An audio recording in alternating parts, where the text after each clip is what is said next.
Welcome to my presentation on a priori and association rules for affinity analysis of participation in student affairs. My name is Emari Wiles, and I'll be presenting today. I am a undergraduate student at FAU University, and I'm currently studying computer science with a minor in statistics. What is student participation? Student participation is measured when a student interacts in any way which is tracked by student affairs. This can include attending events, participating in programs, or utilizing services such as Scantron test sheet requests. A sub-goal of this project was to bifurcate student participation into two branches, meaningful participation and one-way or required participation. This was done because when this project began, we observed a large number of meaningless rules because the programs they involved were mandatory. After the distinction was made, rules became more indicative of student behavior. Meaningful participation requires a student to intentionally interact without it being a mandatory or necessary for class participation. It is assumed that this data is more indicative of what students desire to participate in, and for this reason is viewed more favorably. One-way or required participation include interactions such as newsletters, which do not require intentional interaction. As stated prior, it is assumed that this data is not as indicative of student behavioral trends because there are interactions which are mandated by the institution. Hence, student intention cannot be reliably gauged from this. For this project, all participation, not one-way or required, is considered meaningful. This can be further disaggregated into categories which are more meaningful than others for specific outcomes. However, all data, not one-way or required, is viewed as a reasonable indicator of students' intention. Why analysis of student participation matters. For more preliminary research, we have seen a positive correlation between higher student participation and improved persistence, retention, and academic performance. However, this is only true for certain types of participation. For example, frequent interaction with the student gym may improve retention and persistence, however, not academic performance. This is expected following Aston's theory of involvement and Tinto's theory of student departure. It has been observed that students that can become over-involved and show decreases in all these metrics. A similar phenomena is seen in under-involved students. The goal is to find the right amount and combination type of participation to aid students through their journey. Tools for participation trend analysis allow administrators to optimize engagement to help achieve key goals, such as improved retention or academic performance. Extracurricular participation is a very large part of the college experience, and it is a powerful tool to be manipulated by administrators to enhance the college experience. Why a priori and association rules? A priori and association rules have been used for years in both the retail and entertainment streaming industries to identify user desires and facilitate customer trends in order to improve operational efficiency. Examples are Amazon or YouTube. It can similarly be used in student affairs to identify trends in student participation. Association rules are employed to better understand the interactions between students and departments and how this affects students' behavior. The benefits of association rules are detecting unknown relationships and producing results which can be a basis for data-driven decision-making and prediction. Due to the relative simplicity of the algorithm, it is much easier to explain to student affairs administrators who may not be technically inclined, unlike other analysis methods such as deep learning, which are more opaque. Methodology and the data lifecycle. For this project, data is collected from each department which tracks student information. Collected data is cleaned and aggregated into a large database.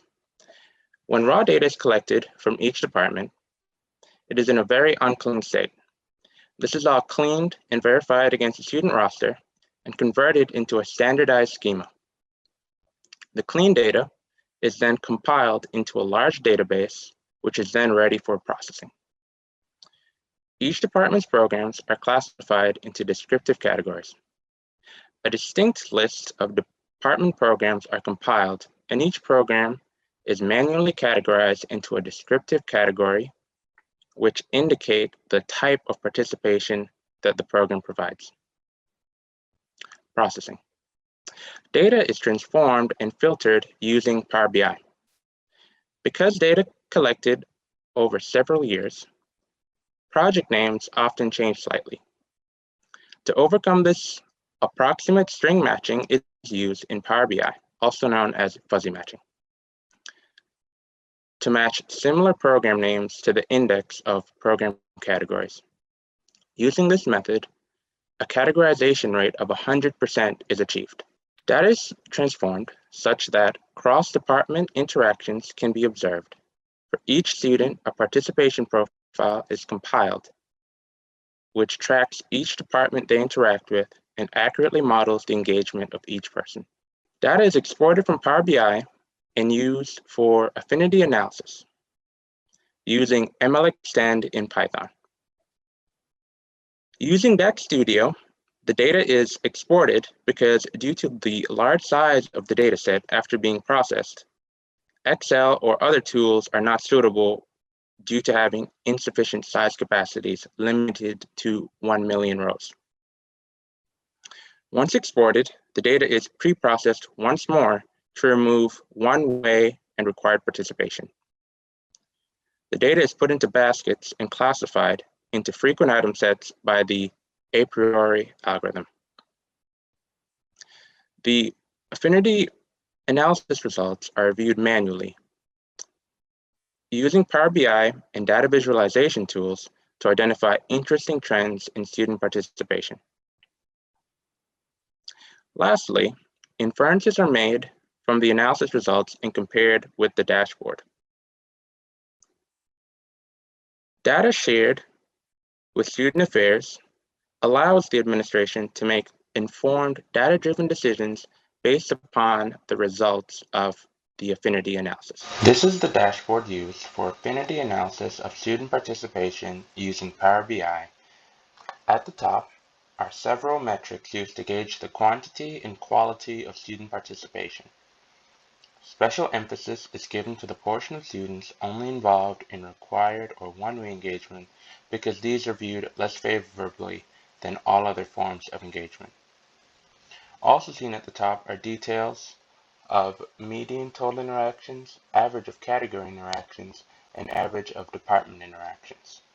These are used to gauge the quality of engagement. Lastly, the percentage of students engaged and not engaged are also tracked at the top, and the total number of interactions which they contribute.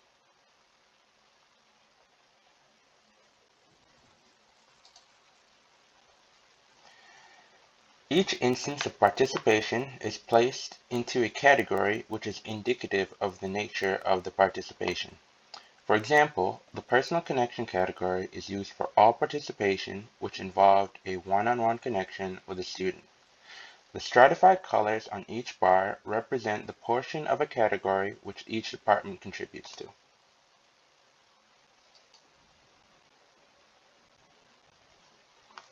Outcomes such as GPA, credits missed, which is the difference of attempted credits versus credits earned, retention, and persistence are all tracked to observe the effect which different combinations of engagement have on student success.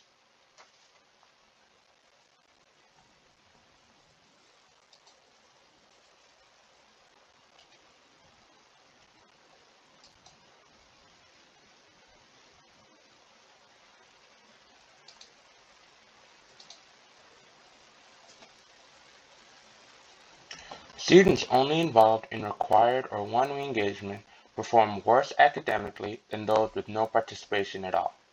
However, retention is improved for students even with a small amount of participation.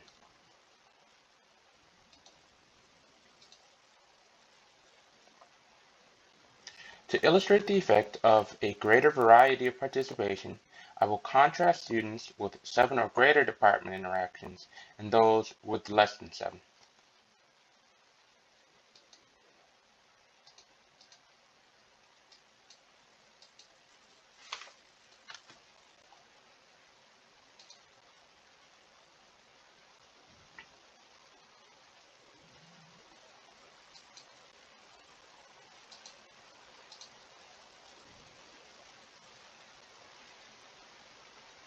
As you can see, a greater variety of experiences increases academic success and retention.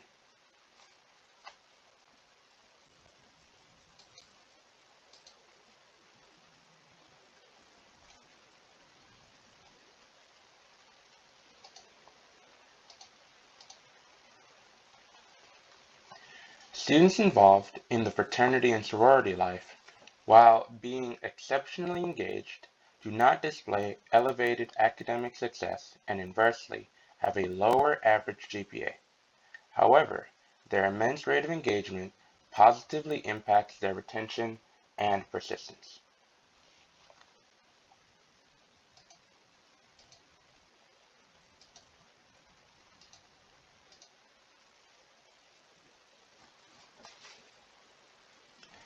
The Career Center is a department involved with the professional development of students and helping seniors and recent graduates obtain jobs. Students involved with the Career Center do better than their peers who do not, obtaining higher outcomes and participating in a slightly larger variety of departments and categories. The Career Center contrasts with fraternity and sorority life as, despite only higher total interactions than the median, the population of students involved with the Career Center show elevated outcomes due to the nature of participation which they are involved.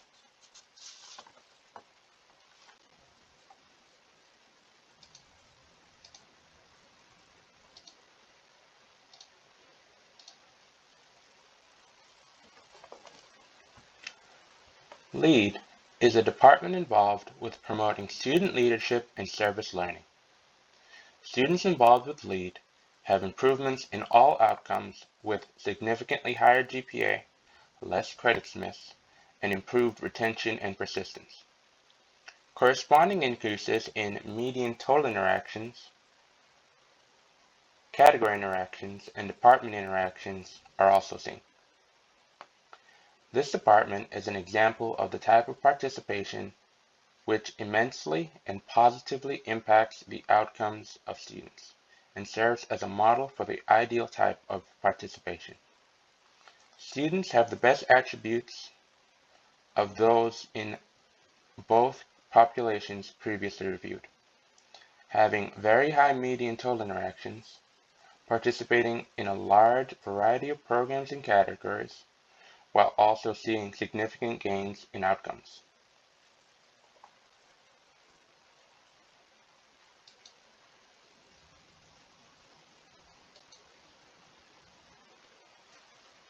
The script to calculate frequent item sets using a priori and association rules is written in Python and run inside Power BI, which outputs the desired tables. The Association Rules tab is used to identify interesting trends of student participation by observing the support, confidence, and lift of each rule. For example, it can be seen that there is a connection between the Campus Rec group fitness participation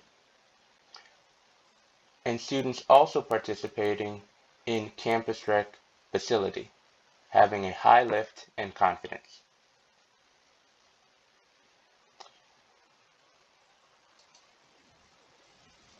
Also investigated are frequent item sets, which can show popular combinations such as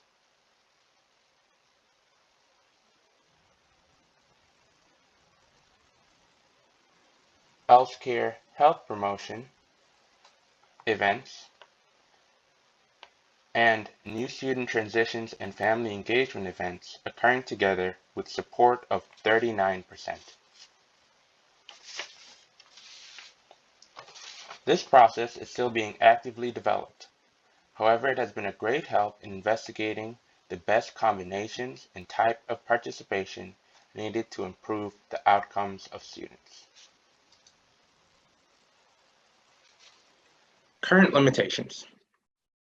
Currently, the smallest scope possible is an academic year due to the current data collection methods.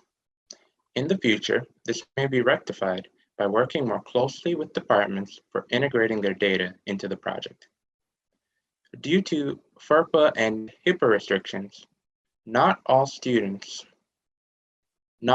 activity are reported due to legal concerns. Also, participation data is assigned descriptive categories by our internal team. This can be improved by working more closely with departments to get a better idea of their internal idea of the programs. Future improvements. More closely collaborate with departments to categorize their data to be more representative of their internal ideas. This is a current flaw with our project. However, this is being actively rectified. More closely collaborate with departments to improve the completeness and accuracy of their reporting.